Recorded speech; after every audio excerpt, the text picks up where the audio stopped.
ក្រៅពីភ្លៀងគ្មានអ្វីធ្លាក់មកពីលើមេឃដល់ឯងទេបើញើសយើងមិនស្រក់ដល់ដីគុំរំពឹងថាមានបានស្រាប់ឲ្យសោះអ្នកសាកមើលទៅជុំវិញខ្លួនឯងហើយសួរខ្លួនឯងបន្តិចមើលបើសិនជាយើងមិនប្រឹងតើយើងអាចទៅរំពឹងអ្នកណាបានហើយរំពឹងគេបានយូរប៉ុណ្ណារំពឹងបានអីខ្លះបាទសរសៃអ្នកនរគ្នាឥឡូវក៏ឲ្យយើងមានស្តុកច្រើនណាស់អ្នកនរគ្នាហើយយើងមានធ្វើកញ្ចក់តិចតួចមានអ៊ុតសក់អ៊ុតអីចឹងណាហើយយើងក៏មានកក់សក់ជាធម្មតាដែរអ្នកនរគ្នាមានខោជើងប៉ាត់ជើងកំប៉ុងជើងស្មើ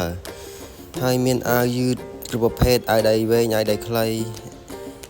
អរគុណច្រើនកុំភ្លេច follow like អ្នកមួយផងដើម្បីបានបញ្ចុះតម្លៃខោអាវពិសេសជូនអ្នក share ទាំងអស់គ្នាអរគុណច្រើនបាយបាយជួបគ្នានៅវីដេអូខាងមុខ